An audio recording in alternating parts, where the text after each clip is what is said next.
يا صباح الخيرات.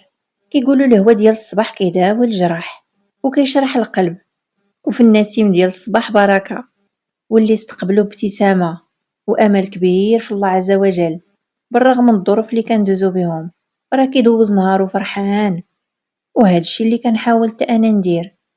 اول ما كنفيق كنحلش ريجيم باش دخلني الهوا ديال الصباح النقي، وكنبدا بالتمارين ديال التنفس اللي كنحاول نواظب عليهم، واخا مع الخدمة مرة كنفلتهم، ولكن ملي كنفكر في النتائج راه كنكون فرحانة نديرهم، لانهم كيف ما شرحت في واحد الفيديو على ان عندهم فوائد كتيرة لا لصحتنا ولا لبشرتنا.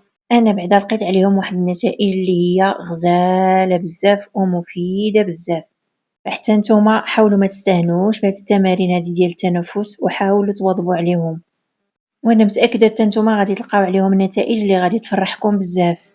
وبحال اليوم اللي عندي خاوي ما خداماش كنحاول نستمتع به، كنرتاح شويه شي بلاصه اللي كتكون هاده. انا عزيز عليا الكالم، وكنا هكاك غير كندخلو في الثلاثينات كنوليو كنقلبو غير على الكالم. اما ملي كنوصلو 35 الفوق راه ما كيبقاش عندنا داك الخاطر الكبير لشحال من حاجه. فالسكات والهدوء كيولي عندنا شي حاجه اللي هي كبيره، وهذا الشيء اللي كنقلب عليه في النهار ديال الراحه ديالي. كنبغي نكون في شي بلاصه اللي كتكون هادئه كنرتاح منها من الستريس ديال السيمانه كامله. منها كنحاول نرتاح ومنها كنرتب الافكار ديالي والاولويات ديالي، كنتفرج اولا كندخل الكوزينه نطيب شي حاجه لانه كيعجبني بزاف الطياب. واخا هو اصلا هو خدمتي واللي كنضل فيه السيمانه كامله، ولكن شي حاجه اللي ليك كتكون مختلفه، حيت كيعجبني نجرب شي حوايج جديده. ويا سلام الا طلعت بنينه، ولكن الحمد لله اليوتيوب فيه قنوات اللي كتعاونك على هذا الشيء.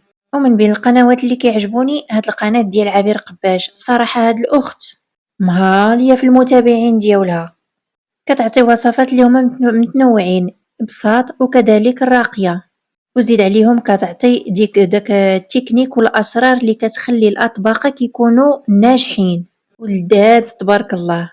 وصراحه انا نفعاتني بالحياه ديالي لا الشخصيه وحتى العمليه، ديما مشرفاني. داكشي باش اليوم انا غادي نقاد واحد الوصفه من الوصفات ديالها، الغولي ديال الدجاج بالكريمه البيضاء والشامبينيون، وواحد السلطه بريستيج واللي كتجي بنينه.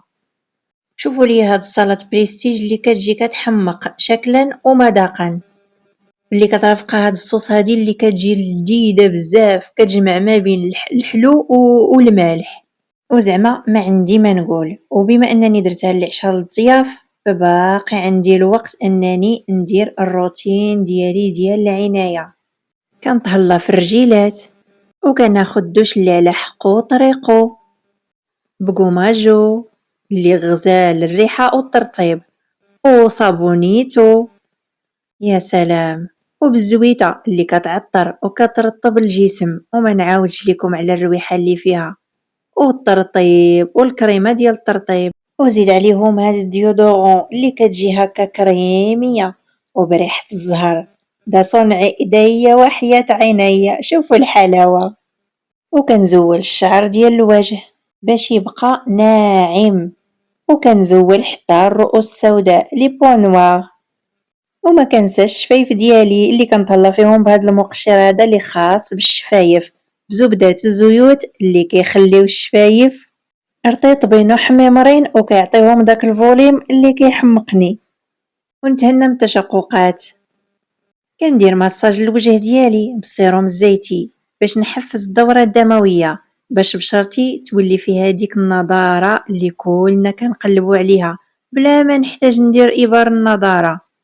انا في الليل هاد السيروم هو اللي كنستعمل، كنكتفي به وما كنحتاجش ندير كريم الترطيب، وكنديرو ساعة او ساعة ونص قبل ما نعس باش هكا بشرتي هي اللي تستافد منه. تشربو مزيان بلا ما تشربو ليا المخدة. وما نعاودش لكم على بشرتي كي كتصبح في الصباح رطيبة بزاف. والترطيب راه هو شي حاجة اللي هي مهمة بزاف للبشرة، كيخلينا نتفاداو بزاف ديال المشاكل، وكنربحو بشرة اللي الجودة ديالها كتكون مزيانة بزاف. وانا بهذا السيروم كندير مساج لوجهي بحركات دائريه كيف ما كتلاحظوا، اللي كتكون من الداخل للخارج. والنتيجه اللي كتفرحني في الاخير كنحصل على بشره اللي كتكون رطيبه وكتلمع، واحسن حاجه هما الشفايف اللي كيعطيوني داك الفوليوم اللي كيحمقني. وبهكا كنكون دوزت احسن نهار بالنسبه ليا. اي والله يفرحنا ويعوضنا خير يا ربي.